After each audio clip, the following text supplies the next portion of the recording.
video Friday. Let's talk about spicy scenes in books. I think I can talk about this here on YouTube. We'll find out. When I first started writing, like my Holding You series has a lot of sexy, spicy scenes in it. And not that it's just frequent, but they're long scenes. Like you get all the details. Is there a solid storyline beyond the sex? There actually is. It's also a 2-book duet. Now, I continued this trend for a while and then I started having less. I still have explicit sex, open door love scenes in my books. I just don't have maybe as many.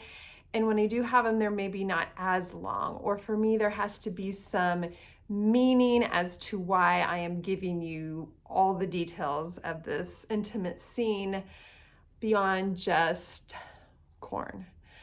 And hey, I am like totally okay with books that are just sexy to be sexy and you want to read them because maybe that is how you get a little turned on, or that is a segue into whatever with your partner. Like, I am totally cool with that. So I am not at all saying that any writers who are super, super heavy with it, heavier than I ever was, or definitely than I am now, that there's anything wrong with that, because I still read some of those books sometimes. However, for me, I have been drawn to more like a deeper meaning in books as I've continued to write. It's why I've started writing some women's fiction. I still like the sexy times in books, but I don't need it every single chapter. And so now as I'm setting out to write what will be the last book in my Jack and Jill series, which the original is a trilogy that has a happily ever after. It's End of Day, Middle of Night, Dawn of Forever. Then I did a spin-off of that of one that's really kind of off by itself. And then I did another spin-off, but kind of a continuation of the original trilogy, and it's called Out of Love, but it can be read as a standalone. And now I'm going to write what is really the last book in this series that I am writing as a standalone, and it's super challenging, but it is also technically kind of a continuation of the original storyline. And I digress.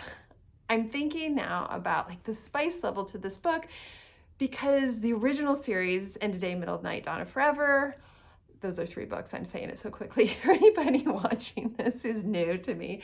End of Day, book 1, Middle of Night, and Dawn of Forever. But the original series is very sexy. There's a lot of sexy times. It is a very complicated storyline as well. It is romantic suspense. There's just a whole lot to this trilogy, and it's one of the stories that I'm probably most proud of when it comes to creatively thinking of a storyline. Now, I've had others since then that I feel really proud of as well when it comes to like thinking of this complicated storyline. But for this series, now that I'm ending it officially, I am trying to decide, do I go back to that original lots of sexy time into this book, or write it more equivalent to maybe my past year or 2 of writing? And I think I'm going to insert more sexy time into this, but I still want it to have a very deep and rich storyline. But I have decided I have no clue what really spice level is in books, because I think on spicy level, where maybe I was reading a lot of Nicholas Sparks or something very PG rated like that, that my books are really sexy and spicy. But when you go onto TikTok and somebody's rating my book with the spice level, the little peppers, I get like 2, which is fine, because oftentimes I'm at least getting like 4 and 5 stars on these books, and I take the 4 to 5 stars. I don't care how many spicy little peppers are on there. But I got to thinking, oh my gosh, what is 5? And I've probably read some 5. I don't know what I think of the 5 stars. Those are definitely things I think I would read if I'm wanting to like use it as a segue into something else.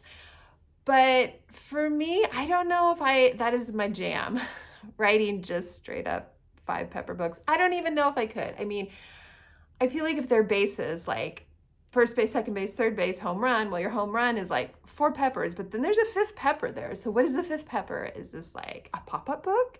Is it a scratch and sniff? Like, what is this 5 pepper book?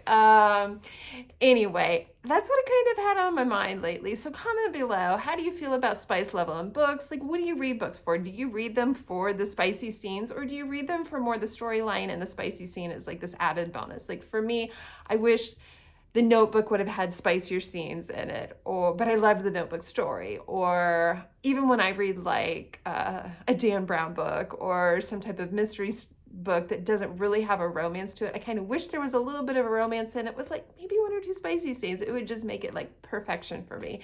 But I don't need like chapter after chapter. Now, again, I go back to, if anybody loves that and needs that and that's your thing, hey, I am not judging you at all. I'm just like trying to figure out the modern day spice level here, because I think times have changed. I feel like when I started writing, my dog's barking, when I started writing that I was pretty spicy, but I don't even know if my first 2 books that I call my sex books, Holding You and Releasing Me, would be five little peppers. I don't know. So that's it. That's our little sex talk here on a Friday. Hope you have a wonderful weekend. I gotta go let my dog in. Make sure you check out Before Us, which is now available in Kindle Unlimited, and I am in production of the audiobook. And on April 6th, I have If This Is Love, my cowboy story is coming out, and you can pre-order it now as well, and you should.